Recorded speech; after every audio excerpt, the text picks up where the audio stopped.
Explain All this right, for the first slide. slide, don't forget to focus on, for the grapes, I would definitely do geography with the seven hills, being up high for defense.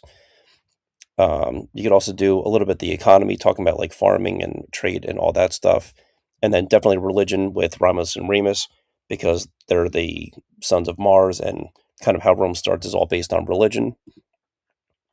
When you go into the government part, don't forget that you have the plebeians and patricians. Both of them have a role in the government. You know, the plebeians being your average people, patricians, your upper class. You could move from one to the other. And just remember with women, they're kind of off the social guide, so they don't really count as far as the social pyramid goes. But they had rights like other people didn't have. They could own property. They could give their opinions to the males in government, even though they kind of weren't given credit.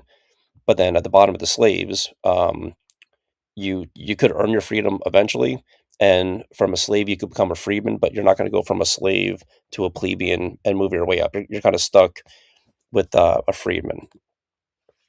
When we looked at the government, it kind of flows. So the plebeians elect the assembly elects the Senate creates all the laws, but the laws have to pass through back the assembly. So the plebeians have to kind of approve any laws by the Senate.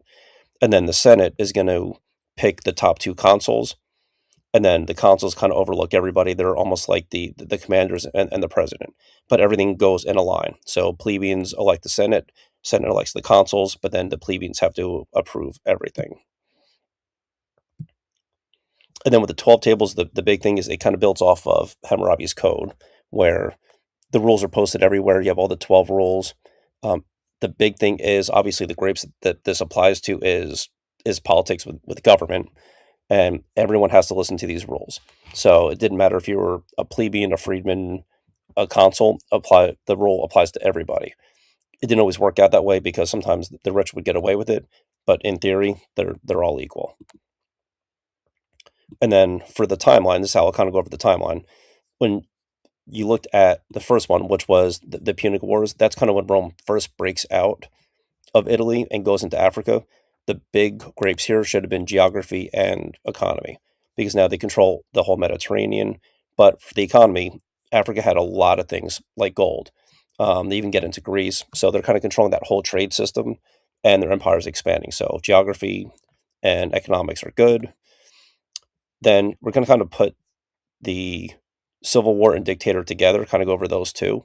So there was a triumvirate of three consuls with Caesar, Pompey, and Crassus. Crassus died, and then Caesar and Pompey kind of had a civil war over who was going to be a leader, and that kind of started the decline of the republic, because once Caesar took over, then he basically got rid of the republic, made himself dictator, and eliminated the republic. So for those grapes, definitely politics. You could add in some social if you wanted to, because it kind of changed the social status and took rights away from the plebeians. And then when you go back and look at the timeline, so he becomes dictator, but then he abuses his power, right? So then he's assassinated, which happens in between these two triumvirates. And when he's assassinated, the that's all politics, right? And then the big outcome is now there's another civil war between Octavian and Mark Antony. Lepidus basically goes away, and then Octavian wins that civil war, and now you have an emperor which totally gets rid of the republic. But it's kind of a good thing because he brings in the Pax Romana, which is like the peaceful era. He brings stability back. He kind of allows the Senate back, even though it's not a big role, but he doesn't totally get rid of the government, but it's kind of his way or no way. Um, Laws are brought back, but it's kind of like the golden age. They're making money. That's when all the big achievements, like the Colosseum, ideas for that was built long after. So a lot of this stuff didn't come until after Caesar, which a lot of people don't realize. Um, but this is kind of like the golden era of Rome. Like it's like the big incline, and with the big incline, then you get down to the fall. So this is kind of like there's internal, external. So the internal stuff is all the problems inside of Rome, like bad leadership, the money falls apart, all the problems they made. But then on the outside, you have like the barbarians who they took over, who want to kind of get revenge. The Sassanid Empire, which we'll talk about next, that's in the Middle East. They start growing. There's plagues going on, so it's kind of like an inside outside fall of Rome. And then these were basically, the eight that you were supposed to rank. The big thing with the the weak leadership is over like a 50-year period. There's 20 emperors, so there's no stability whatsoever. So they keep changing leadership, and that kind of makes other people look at Rome and realize how weak they are. And then when you look at number two, the instability, like there's all these civil wars going on. Um, a lot of people in the army were fighting because they wanted to become consuls. So that kind of leads to the military falling apart. Um, and then since Rome got so big, so three and four kind of go together. So when they overexpand, the empire is huge. It costs a lot of money.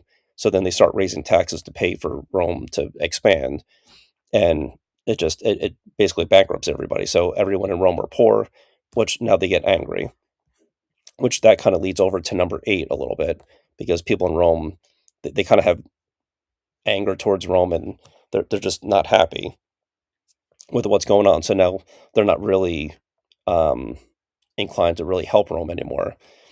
Then some of the stuff is the external. Like number five is the barbarians. So those are all the Germanic tribes that Rome took over, and now they start reattacking Rome and taking Rome over. So not only they take back their territory, but they actually destroy Rome and burn almost everything down. The military falls apart because if you have no money, you can't pay the military. So a lot of the soldiers had no loyalty because they weren't getting paid, so they just kind of left the army. And then number seven is kind of what we talked with the split. When Rome split into East and West, remember the East is the Byzantine, like Orthodox, the West is still Rome. Once they split, it was a lot easier because you don't have to attack one Rome, you attack one and then the other. So you could attack the West and then the East because there was no communication between the two.